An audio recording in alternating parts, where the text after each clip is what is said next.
एक समय का बात है, एक आदमी ट्रेन से कहीं जा रहा था। उसके पास कीमती हीरो की पोटली थी।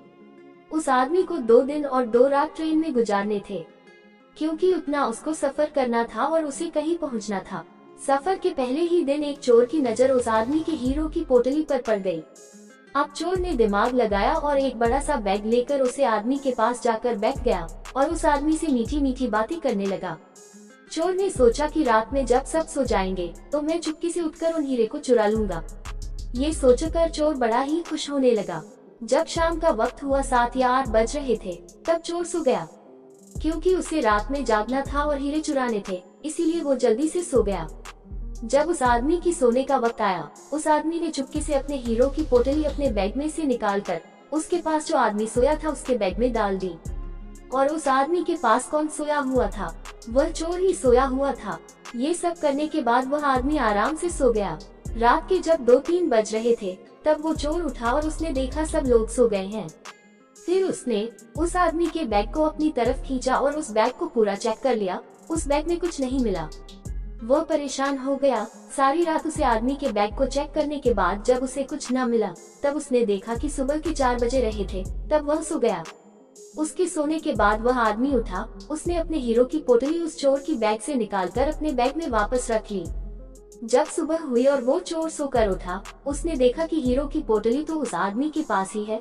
उसे लगा कि मैं रात मैंने कुछ गड़बड़ की है, शायद उस आदमी के बैग को अच्छे से चेक नहीं किया। उसने फिर से प्लान बनाया कि इस रात बैग को अच्छे से चेक करना पड़ेगा। वह चोर फिर से शाम होती ही 7 बजे जल्दी से सो गया और उस आदमी ने फिर से अपने हीरो की पोटली को अपने बैग से निकालकर उस चोर के बैग में डाल दी। चोर रात में फिर से उठा, उस आदमी के बैग को खींचा, फिर से ढूंढने लगा, लेकिन हीरे नहीं मिले। वह परेशान होकर फिर से सो गया। वह आदमी सुबह के 5 बजे उठा, अपनी हीरो की पोटली चोर की बैग से निकलकर अपने बैग में वापस डाल दिया।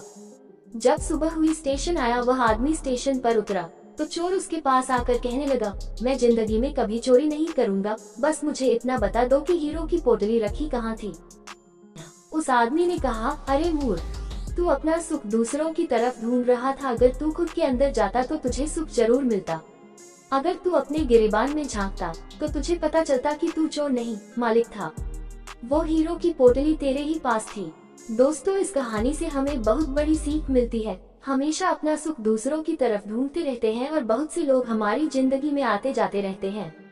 कोई हमें सुख देता है तो कोई हमें दुख देता है। बहुत से लोग ऐसे होते हैं जो अपनी खुशी दूसरों पर निर्भर कर देते हैं, जबकि अगर आप खुद के अंदर झांकोगे, अपने खुद के गिरेबान में झांकोगे, तो आपको किसी चीज की कमी महसूस नहीं होगी। वीडियो अच्छी लगी तो चैनल को लाइक और सब्सक्राइब कर देना। नेक्स्ट वीडियो में मिलते।